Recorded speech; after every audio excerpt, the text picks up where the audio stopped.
నమస్తే welcome to non stop news. రోజంతా బిజీగా ఉన్నారా? న్యూస్ అప్డేట్స్ మిస్ అయ్యారా? డోంట్ వరీ, బ్రేక్స్ లేకుండా బోర్ కొట్టకుండా నాన్ స్టాప్ న్యూస్ ప్రతిరోజు రాత్రి 9 గంటలకు. నేను అనుశ్రీ.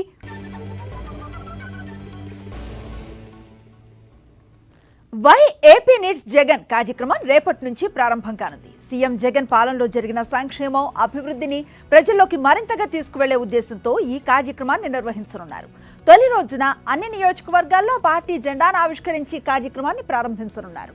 రాష్ట్రంలో 54,000 నెలల కాలంలో ప్రభుత్వం అమలు చేసిన సంక్షేమాన్ని, 1,40,00,000 కుటుంబాలకు జరిగిన లబ్ధిని నేతలు వివరించనున్నారు. ఏపీకి సీఎం జగన్ ఎందుకు అవసరమో పార్టీ నేతలు ప్రతి గ్రామంలోనూ తెలియచెప్పనున్నారు. డిసెంబర్ 19వ తేదీ వరకు కార్యక్రమం కొనసాగనుంది.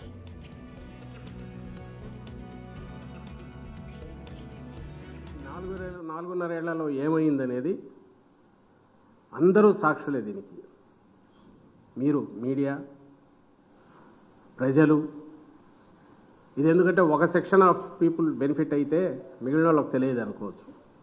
కానీ 1,60,00,000 పైగా కుటుంబాల్లో 1,40,00,000 కుటుంబాలు పైగా నేరుగా కంటిన్యూస్గా ఏదో ఒక రకమైన బెనిఫిట్ కానీ, వెసులుబాటు కానీ, ఒకటి కాదు ఒకటికి మించిన బెనిఫిట్స్ సస్టైనబిలిటీతో పొందుతూ జీవితాలన్నీ మెరుగుపరుచుకున్నారు. వాళ్ళ జీవితాలు, వాళ్ళ కుటుంబాలు.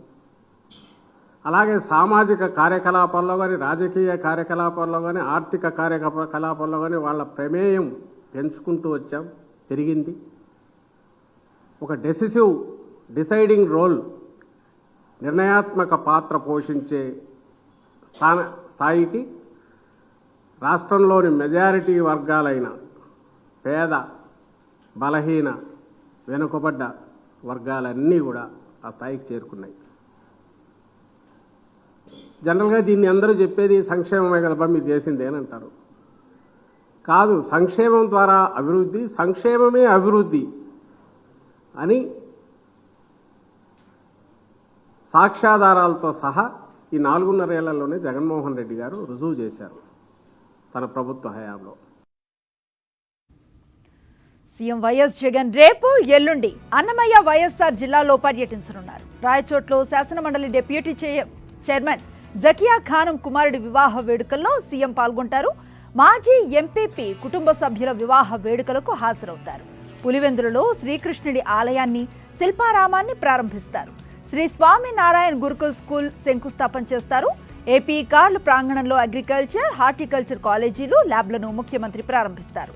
ఆదిత్య బిర్లా యూనిట్ ను సందర్శిస్తారు. అనంతరం సివి సుబ్బారెడ్డి నివాసానికి సీఎం జగన్ వెళతారు. రేపు రాత్రి ఇడుపులపాయలో వైఎస్ఆర్ ఎస్టేట్ గెస్ట్ హౌస్ లో బస చేస్తారు. ఎల్లుండి ఇడుపులపాయలో ఆర్కే వ్యాలీ పోలీస్ స్టేషన్ ను సీఎం ప్రారంభిస్తారు. ఎకో పార్క్ వద్ద వేముల మండలం ప్రజాప్రతినిధులతో సమావేశమవుతారు.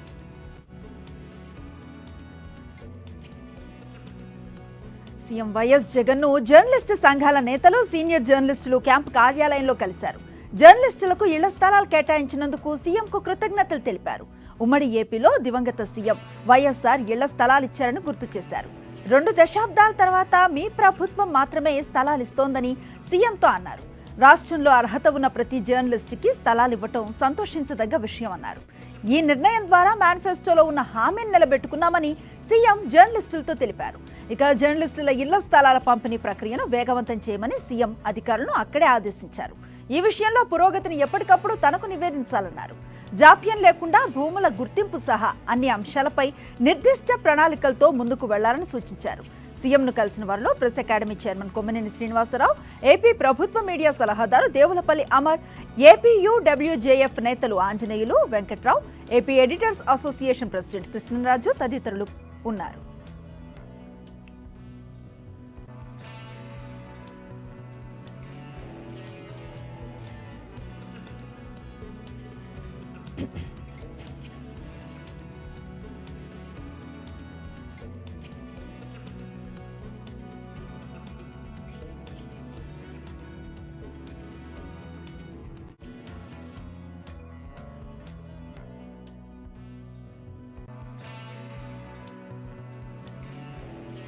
సీఎం జగన్ చర్యలతో రాష్ట్రంలో సాకారమైన సామాజిక సాధికారతను వివరించేందుకు వైఎస్ఆర్సీపీ రాష్ట్ర వ్యాప్తంగా చేపట్టిన సామాజిక సాధికార బస్సు యాత్రలకు జనం పోటెత్తుతున్నారు.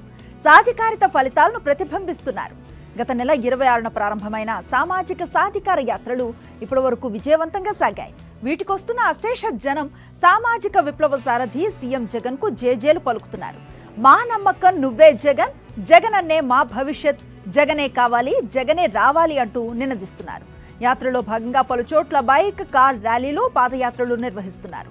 నియోజకవర్గాల్లో యాత్ర ముగింపు సందర్భంగా నిర్వహిస్తున్న సభలకు పెద్ద ఎత్తున ప్రజలు కదలి వస్తూ ఉండటంతో సభా ప్రాంగణాలు జనసంద్రాలుగా మారుతున్నాయి.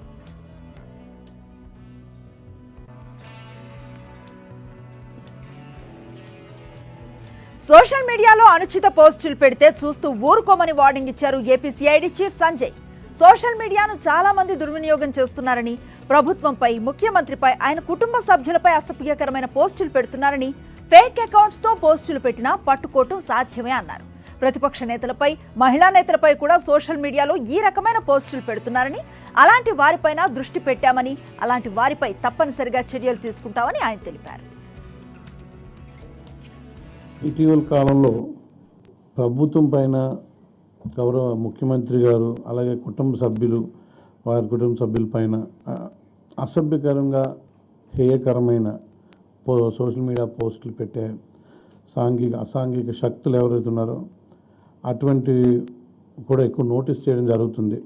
టీడీపీ కార్తిక్ రెడ్డి ఆయన ఒక సమరసింహారెడ్డి, చిత్రలహరి, వైసీపీ మొగుడు, ఇటువంటి హేయకరమైన పదజాలంతో చాలామంది పెట్టుకోవడం జరిగింది ఈ మధ్యకాలంలో. ఈ వీరిపైన ప్రత్యేకమైన నిఘా పెట్టడం జరిగింది. మా సోషల్ మీడియా వింగ్ ఇతర టెక్నాలజీ పార్ట్నర్స్తో కలిసి తప్పకుండా త్వరలోనే వీళ్ళు బంద్ చేస్తాం. వీళ్ళపైన సివియర్ చర్య జరుగుతుంది. బీజేపీ అధిష్టానం తెలంగాణపై ఫోకస్ పెట్టింది. తెలంగాణ గడ్డపై బీజేపీ జెండా ఎగరేయాలన్న లక్ష్యంతో ఉన్న కమలం పార్టీ దూకుడును మరింత పెంచింది. నిన్నే ఎల్బీ స్టేడియంలో బీసీ ఆత్మ గౌరవం పేరుతో బహిరంగ సభ నిర్వహించిన బీజేపీ ఈ నెల 11న మరోసారి సికింద్రాబాద్ పరేడ్ గ్రౌండ్స్ లో మాదిగ విశ్వరూప పేరుతో భారీ బహిరంగ సభ నిర్వహిస్తోంది. ఈ సభకు కూడా ప్రధాని మోదీ హాజరవుతున్నారు. ఎస్సీ వర్గీకరణపై ప్రధాని మోదీ కీలక ప్రకటన చేసే అవకాశం ఉంది. వారం రోజుల వ్యవధిలో రెండవసారి ప్రధాని మోదీ హైదరాబాద్కు వస్తున్నారు.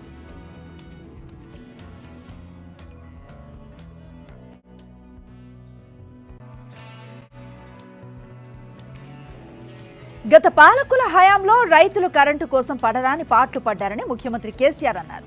సిర్పూర్లో బీఆర్ఎస్ నిర్వహించిన ప్రజా ఆశీర్వాద సభలో సీఎం ప్రసంగించారు.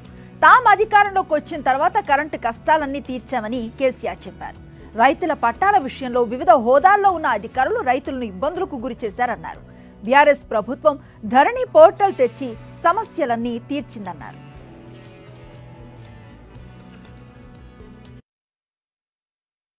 ఇవాళ కాంగ్రెస్ పార్టీ మాట్లాడుతూ ఉన్నారు. మీరు పేపర్లలో చూస్తున్నారు, టీవీలలో చూస్తున్నారు.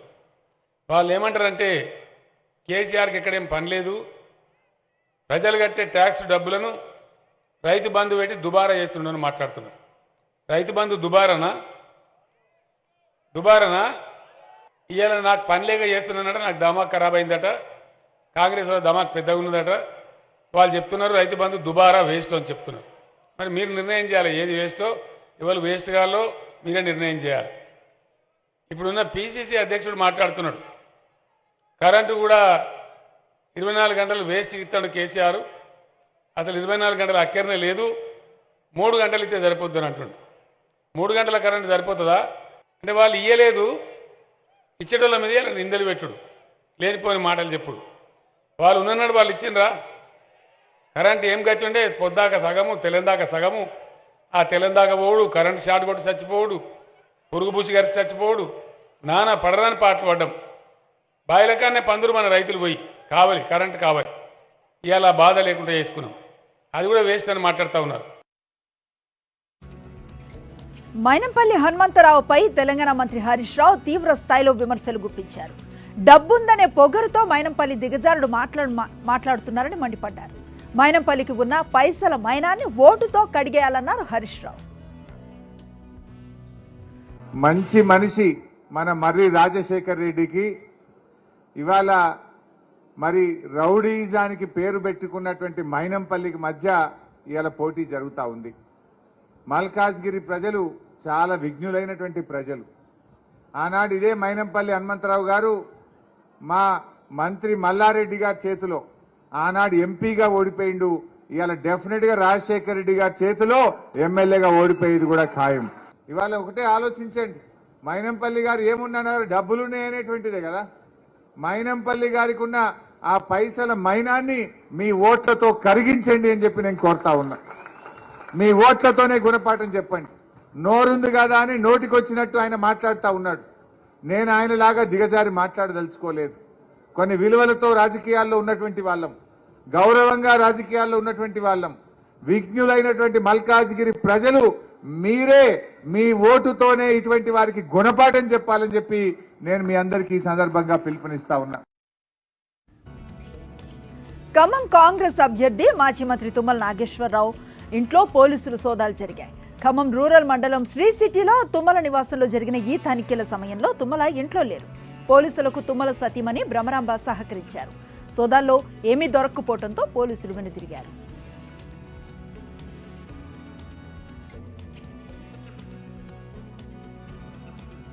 కాంగ్రెస్ పార్టీ తెలంగాణ ఇవ్వకపోతే కేసీఆర్ కుటుంబం బెచ్చమెత్తుకు తిరిగేదని మండిపడ్డారు తెలంగాణ పిసిసి చీఫ్ రేవంత్ రెడ్డి. ఆదివాసీలకు అండగా నిలిచింది కాంగ్రెస్ పార్టీ మాత్రమే అన్నారు ఆయన. గిరిజన ప్రాంతాలకు కాంగ్రెస్ హయాంలో ఎంతో అభివృద్ధి జరిగిందన్నారు. ఆదిలాబాద్ జిల్లా ఖానాపూర్ ఎన్నికల ప్రచార సభలో రేవంత్ పాల్గొన్నారు. కాంగ్రెస్ వస్తే కరెంటు పోతుంది, కర్ఫ్యూలు వస్తాయి, కాంగ్రెస్ వస్తే కరువులు వస్తాయని. నీ అయ్యా ఇవాళ కాంగ్రెస్ ఉంటేనే తెలంగాణ రాష్ట్రం వచ్చింది, కాంగ్రెస్ ఇస్తేనే తెలంగాణ రాష్ట్రం వచ్చింది. కాంగ్రెస్ కింద తెలంగాణ రాష్ట్రం ఇవ్వకపోతే కేసీఆర్ కుటుంబం నాంపల్లి దర్గా దగ్గరనో లేకపోతే బిర్లా మందిర్ దగ్గరనో బిచ్చమెత్తుకొని బతికేటోళ్ళు. మేము కింద తెలంగాణ ఇవ్వకపోతే, సోనియమ్మ దయదలిచి ఆశీర్వదించకపోతే కేసీఆర్ కుటుంబం నాంపల్లి దర్గా దగ్గరనో బిర్లా మందిర్ దగ్గరనో బిచ్చమెత్తుకొని బతికేటోళ్ళు. ఇంత కూడా విశ్వాసం.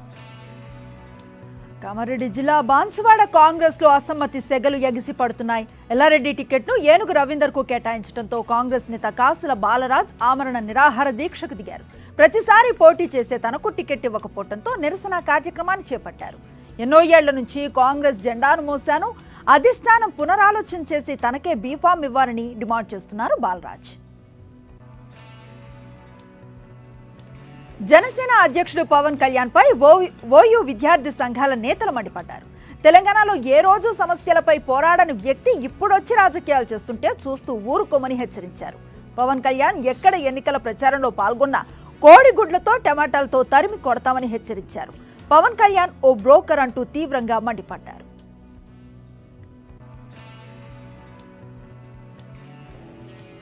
సనాతన ధర్మ పరిరక్షణ, వేద సంప్రదాయాలు, ప్రాచీన విలువలను కాపాడేందుకు టీటీడీ పాలక మండలి కట్టుబడి పనిచేస్తోందని టీటీడీ చైర్మన్ భూమన కరుణాకర్ రెడ్డి అన్నారు. హైదరాబాద్ హిమాయత్ నగర్లో టీటీడీ లోకల్ అడ్వైజరీ కమిటీ అధ్యక్షుడిగా డివిఆర్కే ప్రసాద్ ప్రమాణ స్వీకారోత్సవ కార్యక్రమానికి ఆయన ముఖ్య అతిథిగా హాజరయ్యారు. హైందవ ధర్మాన్ని అందరూ ముందుకు తీసుకువెళ్లాలని కరుణాకర్ రెడ్డి కోరారు. దళిత గోవిందంను విస్తృత స్థాయిలో ప్రచారం చేస్తున్నామన్నారు. ప్రధాన నగరాల్లో ఉన్న ఆలయాలకు లోకల్ అడ్వైజరీ కమిటీలను వేసి ఆలయాలను అభివృద్ధి పథంలో నడిపించేలా కృషి చేస్తున్నామని చెప్పారు. గడిచిన 4 ఏళ్లలో టీటీడీ శ్రీవాణి ట్రస్ట్ ద్వారా సుమారు 2500కు పైగా ఆలయాలను నిర్మించడంతో పాటు కొన్నింటిని పునర్నిర్మించామన్నారు. హైందవ ధర్మ వ్యాప్తి కార్యక్రమాల్ని నిర్వహిస్తోంది అని తెలియజేస్తూ, అందులో భాగంగానే గతంలో దళిత గోవిందం అన్నటువంటి కార్యక్రమం ద్వారా సమాజానికి, భగవంతునికి దూరంగా నెట్టివేయబడినటువంటి అణగారిపోయినటువంటి వర్గాలను మళ్ళీ భగవంతుని చేరువ చేయటానికి పీఠాధిపతుల యొక్క ఆశీస్సులతోటి ఒక అద్భుతమైనటువంటి కార్యక్రమం దళిత గోవిందం అన్న పేరుతో టీటీడీ చేపట్టిందని, హైందవ ధర్మ వ్యాప్తికే శ్రీ వెంకటేశ్వర భక్తి ఛానల్ అన్నదాన్ని ఏర్పాటు చేసిందని, వేద జీవన యానాన్ని పరిరక్షించడానికి, ఏ రాజుల కాలంలోనూ కూడా జరగనంత దేవాలయాల నిర్మాణం ఈ 4.5 సంవత్సరాల కాలంలో వెంకటేశ్వర స్వామి ఆలయం, ఆ స్వామి అనుగ్రహము, కృపా, కరుణ వలన ఇన్ని వేల ఆలయ నిర్మాణాలకు రూపకల్పన జరగటమే కాదు. వాష్పూర్ క్వారీ కేసులో తృణమూల్ కాంగ్రెస్ ఎంపీ మహువా మొయిత్రా చుట్టూ ఉచ్చు బిగుస్తోంది. దేశ రక్షణను పణంగా పెట్టి అవినీతికి పాల్పడ్డారనే ఆరోపణలపై సిబిఐ విచారణకు ఆదేశించింది లోక్పాల్. బీజేపీ ఎంపీ నిషికాంత్ దుబే ఈ విషయాన్ని వెల్లడించారు. తన ఫిర్యాదు మేరకు లోక్పాల్ సిబిఐ దర్యాప్తుకు ఆదేశించిందంటూ ట్వీట్ చేశారు. అదానికి వ్యతిరేకంగా పార్లమెంట్లో ప్రశ్నలు అడిగేందుకు వ్యాపారవేత్త హీరానందాని నుంచి డబ్బులు తీసుకున్నట్లుగా ఆరోపణలు ఎదుర్కొంటున్నారు టీఎంసీ ఎంపీ మహువా మొయిత్రా. ఇదే అంశంపై లోక్సభ ఎథిక్స్ కమిటీ ఇటీవల ఆమెను ప్రశ్నించింది.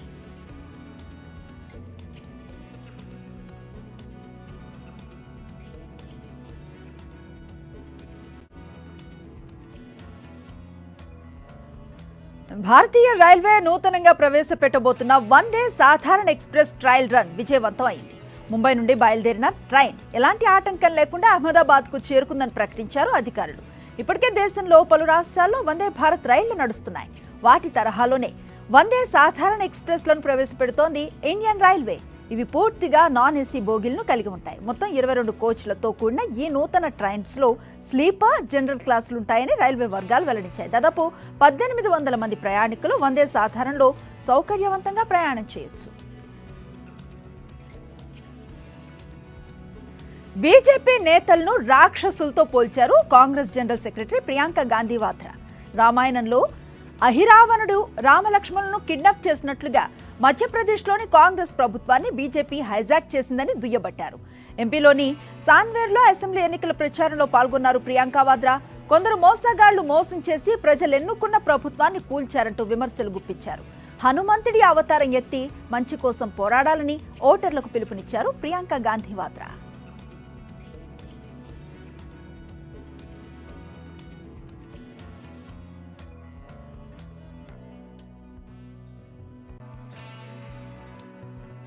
మహిళలను కించపరిచేలా అసెంబ్లీలో అసభ్యకర వ్యాఖ్యలు చేసిన బీహార్ ముఖ్యమంత్రి నితీష్ కుమార్ పై తీవ్ర స్థాయిలో ఫైర్ అయ్యారు ప్రధాని నరేంద్ర మోదీ. ఇండియా కూటమి నేతల దిగజారుడుతనానికి ఇదే నిదర్శనమంటూ ధ్వజమెత్తారు. ఇలాంటి వ్యక్తులు మహిళలను గౌరవించగలరా అని నిలదీశారు. నితీష్ వ్యాఖ్యలను విపక్ష నేతలెవ్వరూ ఖండించకపోవటం సిగ్గుచేటన్నారు ప్రధాని మోదీ.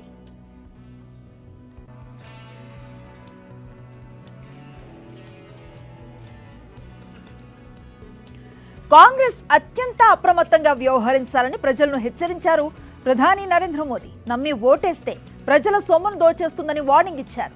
మధ్యప్రదేశ్లోని దమోహ్లో అసెంబ్లీ ఎన్నికల ప్రచారంలో పాల్గొన్నారు ప్రధాని. కాంగ్రెస్ పార్టీపై విమర్శలకు వర్షం కురిపించారు. రిమోట్ కంట్రోల్ ప్రధాని, రిమోట్ కంట్రోల్ అధ్యక్షుడు కాంగ్రెస్ విధానమంటూ ధ్వజమెత్తారు.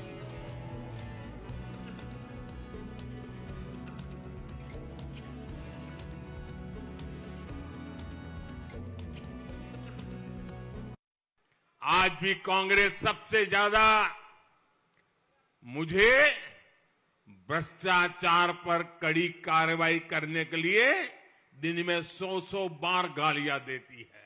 हजारों करोड़ रुपए के घोटाले में जो लोग जमानत पर है उन्हें मोदी से तकलीफ होनी बहुत स्वाभाविक है। ये हमें जो गालियां देते हैं उनके जरा नाम निकाल के देख लेना। ये सारे लोग किसी न किसी केस में फंसे हुए हैं, भ्रष्टाचार के आरोप लगे हुए हैं और जमानत पे जिंदगी गुजार रहे हैं जी। लेकिन ये लोग चाहे जो मुझे कितनी ही गालियां दे, भ्रष्टाचारियों पर कार्रवाई नहीं रुकेगी।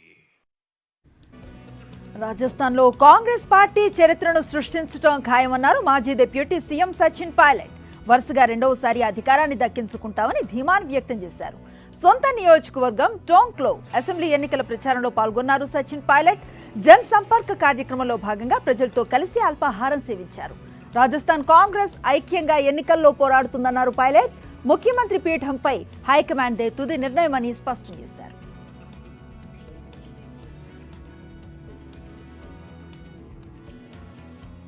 पार्टी एकजुटता से चुनाव लड़ रही है। कोई कितनी कोशिश कर ले, लेकिन कांग्रेस पार्टी में किसी के साथ कोई मनभेद नहीं है। हम सब मिलकर चुनाव लड़ रहे हैं, जीतेंगे। देखो, मुझे तो खड़गे साहब ने और राहुल जी ने कहा 5-6 महीने पहले कि जो कुछ भी हुआ, जैसे पिछले साल जो हमारी CLP की मीटिंग नहीं हो पाई थी, बगावत एक तरह से हो गई थी, फिर पार्टी ने कुछ एक्शन भी लिया उसके ऊपर, मुझे कहा कि उसको माफ़ करो, भूलो और आगे बढ़ो। तो मैं उस दिशा में काम कर रहा हूँ, क्योंकि आज देश की ज़रूरत है कि कांग्रेस पार्टी कैसे मजबूत हो। कांग्रेस कैसे मजबूत होगी? जब स्टेट्स में सरकारें बनाएंगी, उसकी जिम्मेदारी हमारे ऊपर है। तो एज कांग्रेस वर्कर हमारी जिम्मेदारी है कि सब बातें भूलकर एकजुटता से आगे बढ़ना है, और किसको क्या पद मिलता है नहीं मिलता वो पार्टी का निर्णय है, लेकिन पहली आवश्यकता है हम कैसे बहुमत के पास जाएं, आप सरकार यहाँ पे बनाएं 3-4 स्टेट्स में। उस दिशा में मैं काम कर रहा हूँ। కాంగ్రెస్ నేత రాహుల్ గాంధీ కేదార్నాథ్ టూర్లో ఆసక్తికర ఘటన జరిగింది. సోదరుడు బీజేపీ ఎంపీ వరుణ్ గాంధీని కలిశారు. ఆయన 3 రోజుల పాటు కేదార్నాథ్లో పర్యటించారు రాహుల్ గాంధీ. అదే సమయంలో వరుణ్ గాంధీ కుటుంబ సమేతంగా దైవ దర్శనానికి వచ్చారు. ఒకరికొకరు ఎదురుపడిన గాంధీ సోదరులు ఆప్యాయంగా పలకరించుకున్నారు. వరుణ్ గాంధీ కుమార్తెను ముద్దు చేశారు రాహుల్ గాంధీ. వీరిద్దరి మధ్య రాజకీయ అంశాలేవీ చర్చకు రాలేదని సన్నిహిత వర్గాలు స్పష్టం చేశాయి.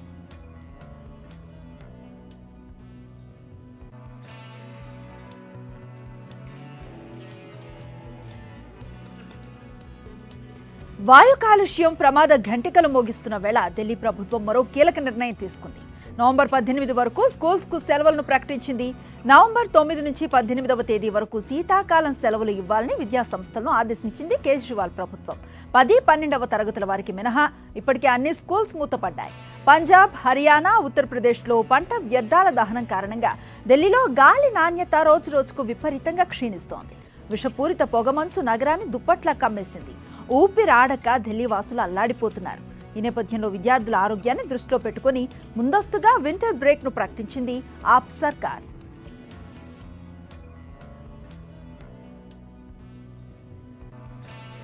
సుప్రీంకోర్టు ఆదేశాలతో నిరుపయోగంగా మారిన స్మాగ్ టవర్స్ ను రిపేర్ చేయించింది ఢిల్లీ ప్రభుత్వం. కనాట్ ప్లేస్ లోని స్మాగ్ టవర్ ను పరిశీలించిన టెక్నికల్ టీం దాన్ని బాగు చేసింది. 24 మీటర్ల ఎత్తైన ఈ స్మాగ్ టవర్ ఒక సెకనుకు కిలోమీటర్ పరిధిలో 1000 క్యూబిక్ మీటర్ల గాలిని శుద్ధి చేయగలదు.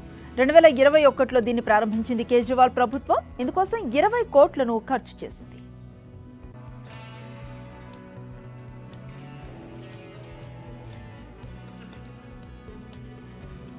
మానవ అక్రమ రవాణా కేసులో దేశవ్యాప్తంగా దాడులు నిర్వహించింది జాతీయ దర్యాప్తు సంస్థ. తెలంగాణ, తమిళనాడు, కర్ణాటక సహా 8 రాష్ట్రాలు, 2 కేంద్రపాలిత ప్రాంతాల్లో ఏకకాలంలో తనిఖీలను చేపట్టింది. తమిళనాడులోని చెంగల్పట్టులో 3 వ్యక్తులను అదుపులోకి తీసుకున్నారు.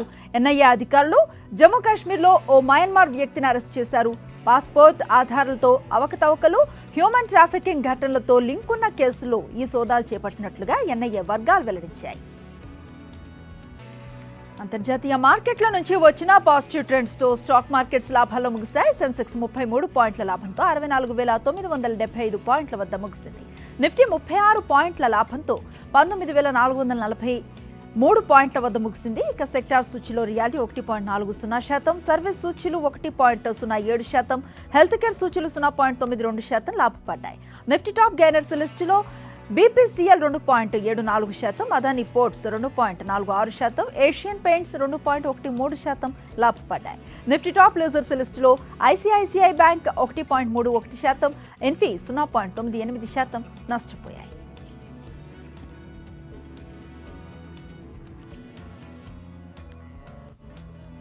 మార్కెట్లపై మరింత విశ్లేషణ మా బిజినెస్ కన్సల్టెంట్ కారుణ్యారావు అందిస్తారు.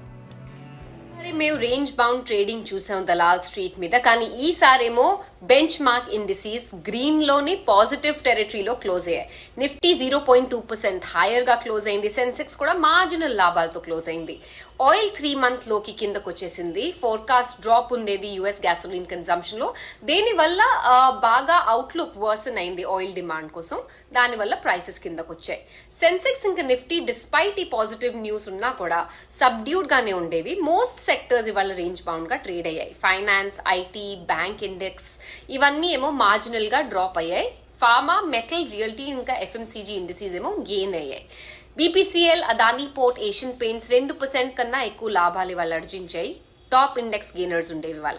Mean while ICICI bank, Infosys, NTPC ఏమో టాప్ ఇండెక్స్ లూజర్స్ ఉండేవి. US Fed chair Jerome Powell commentary specially monetary policy outlook మీద అదేమో కీ మానిటరబుల్ ఉంటుంది ఇప్పుడు ఇన్వెస్టర్స్ కి గోయింగ్ ఫార్వర్డ్. ఇంకా కొంచెం కాన్ఫిడెన్స్ బూస్ట్ రావచ్చు గ్లోబల్ మార్కెట్ క్యూస్ నుంచి after Fed chair speech. Oil prices కూడా ఇవాళ కిందకు వచ్చాయి, దానివల్ల కూడా కొంచెం డొమెస్టిక్ ఎకానమీకి రిలీఫ్ దొరకవచ్చు and navigated downward trajectory to inflation and fiscal. So ఇవన్నీ కూడా మార్కెట్ కి బాగా పాజిటివ్ ట్రిగర్స్ ఉండొచ్చు గోయింగ్ ఫార్వర్డ్ నియర్ టర్మ్ లో. So important to track oil prices ఇంకా ఫెడ్ చైర్ కామెంటరీ.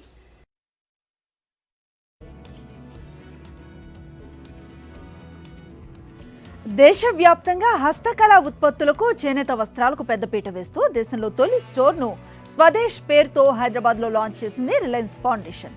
భౌగోళిక గుర్తింపు కలిగిన స్వదేశీ ఉత్పత్తులను ఇందులో విక్రయించనుంది రిలయన్స్. దీని ద్వారా చేనేత వృత్తులను ప్రోత్సహించడంతో పాటు వారి వస్తువులకు డిమాండ్ పెరుగుతుందని చేనేత కళాకారులు చెబుతున్నారు. Handicrafts, furniture, toys, paintings, wellness ఉత్పత్తులు ఇందులో కొలువుతీరాయి.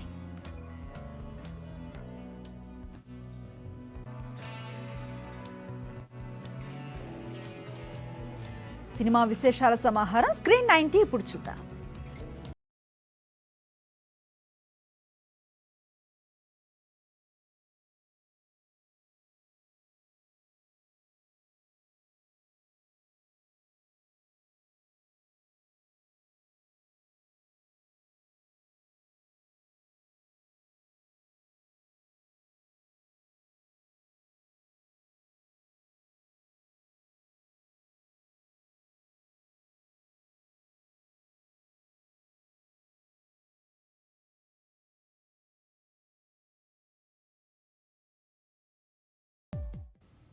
ఇవి non stop 9 PM news details.